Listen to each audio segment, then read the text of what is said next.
Assalamualaikum warahmatullahi wabarakatuh. Halo teman-teman semua, perkenalkan nama saya Wandi Saputra dari program studi pendidikan matematika angkatan tahun 2020 dengan NIM A1C220055 dari kelas R001 akan mempresentasikan terkait praktikum fisika dasar tentang pengukuran alat ukur jangka sorong. Perhatikan gambar jangka sorong berikut. Untuk bagian nomor pertama disebut dengan bagian utama atau main beam, sementara nomor 2 disebut batang geser atau sliding beam. Batang utama untuk posisi skala utama berada, sementara batang geser untuk skala non-newsnya. Kemudian untuk bagian nomor 3 disebut rahang dalam atau inside jaws, sementara nomor 4 disebut dengan rahang luar atau outside jaws. Nah, rahang dalam biasa digunakan untuk mengukur diameter luar suatu objek, sementara rahang luar untuk mengukur diameter dalam suatu objek.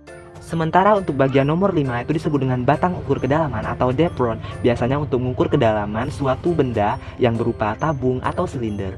Sementara nomor 6 itu disebut penggeser atau slide untuk memudahkan menggeser batang geser. Sementara yang terakhir nomor 7 itu disebut dengan pengunci atau locker untuk mengunci bagian jangka sorong terutama pada batang geser agar tidak bergoyang pada saat tahap pengukuran.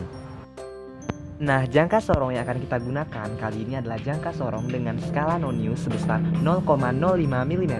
Nah, pertanyaannya kenapa sebesar 0,05 meter?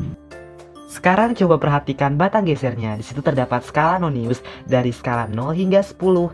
Nah, kita tahu bahwa menuju skala 0 ke 1 itu butuh 2 kali lompatan. Jadi untuk 10 skala itu butuh 20 kali lompatan. Jadi skala non-news itu sama dengan 1/20 dari batang geser tersebut, sehingga 1/20 sama dengan 0,05 mm.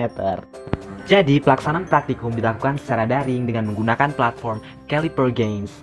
Nah, aplikasi ini merupakan aplikasi offline, sangat mudah, gampang, dan praktis. Aplikasi ini dapat kalian unduh di Google Play Store. Linknya cek deskripsi di bawah ya. Percobaan pertama, nah langsung saja kita buka rahang gesernya, kemudian masukkan objek. Di sini objek itu ada berupa lingkaran, ya. Langsung kita jepitkan dengan batang geser, kemudian pastikan kontak fisik atau menyentuh antara tekstur objek dengan rahang gesernya. Kemudian langsung kita zoom dan kita perhatikan hasil ukurnya. Jadi di sini kita melihat ada, setelah kita zoom 2, kita mendapatkan skala utama yaitu 2,37 dan kita submit dan akhirnya mendapatkan 2,37 cm. Nah, jadi di sini jawaban kita itu memiliki kesalahan 0,06, sementara jawaban yang sebenarnya itu yang dari sistem ada 2,31. Jadi pengukuran kita itu sedikit lebih besar dari yang seharusnya. Sekarang kita coba di percobaan yang kedua, masih dengan cara yang sama, yaitu masukkan lingkaran tadi ke rahang geser, terus pastikan kontak fisik antara rahang geser dengan permukaan atau kulit dari sang objek. Kemudian langsung kita zoom, kita lihat di sini terlihat bahwa skala utamanya itu 3,8 sekian dan skala non-newsnya itu berada di angka 7 ya. Nah, langsung kita klik answer untuk memastikan jawaban kita.